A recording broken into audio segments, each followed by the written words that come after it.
about that. But you know, the time has gone by so very quickly because it's been a true joy to be here and to serve as the 10th president of BSU. And this Philly girl has learned a lot during that time since I stepped foot onto the campus. For instance, I've learned where we can find the best crab cakes. But you know what?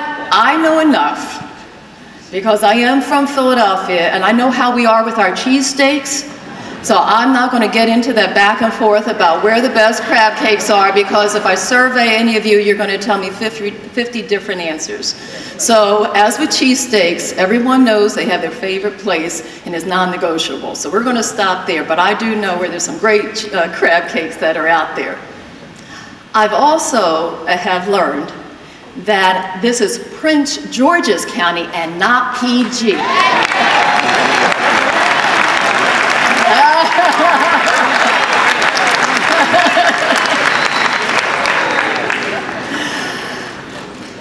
And to my colleague, Madam President McNary Nelson, I also have learned something else, being in this area and being from a sports town.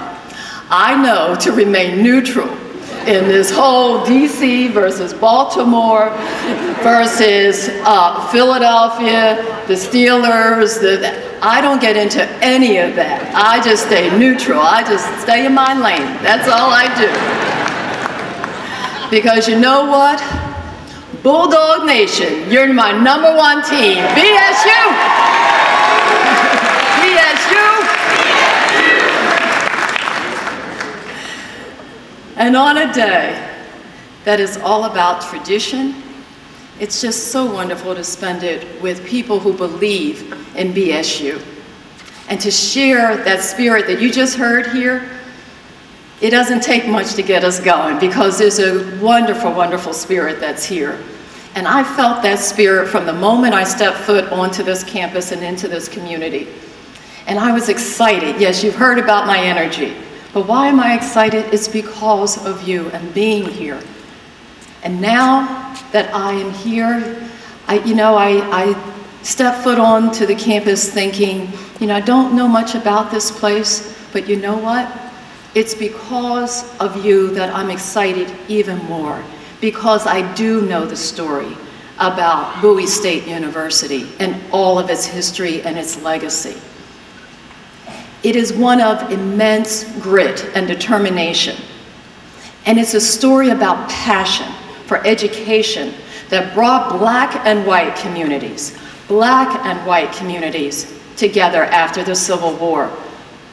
And you know, that rich history, it motivates us today to do more, to bring us together, to ensure the next 153 years of this wonderful historic institution, because we are a community. From the Baptist church that first housed the Baltimore Normal School, we moved into this place in 1911 to this property that was known as the Normal School No. 3. But a raging fire, just 11 years later, almost nearly destroyed everything that you see here. And that wasn't our only trying time. We endured the Great Depression. We faced declining enrollments in the 40s as our students went off to war. And we constantly battled stereotypes that threatened to limit our ambitions in the 50s. Our struggle continued throughout the 60s. And just this week, we recognize the activism of students that took place on this campus to have their voice heard, to ensure that we have the resources that we need here. And in every subsequent decade, through every challenge or every disappointment, BSU, we have endured and we have triumphed. We withstood hardships, but we grew and we forged paths where no path existed. And we evolved. Our trajectory is continuing. We don't stop here. This is just the beginning. This is where I get started. And so if you think I'm racing now, in this year ahead, don't get scared, staff and faculty. But we do need to race. While our heritage as a teacher's college will always be at the heart of what we're doing, the history that we have here will always be a part of us. Today we have evolved. Today we have 22 undergraduate majors, 19 master's programs. We have 2 doctoral programs, and we have evolved. So just think back. You were asked to reflect on, for those 5 seconds, that back in 1865, those were very, very meager beginnings after the Civil War. But our success couldn't have been assumed or predicted. If we were to be time travelers, and I'm going to ask you to go back a little bit and reflect as well. If we were time travelers and had the chance to actually witness all of that history, I bet it would have felt like you were riding the highest wave possible.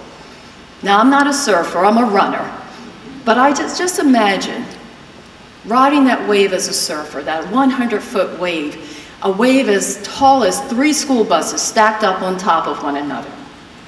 But for that few seconds before you pass out from sheer terror,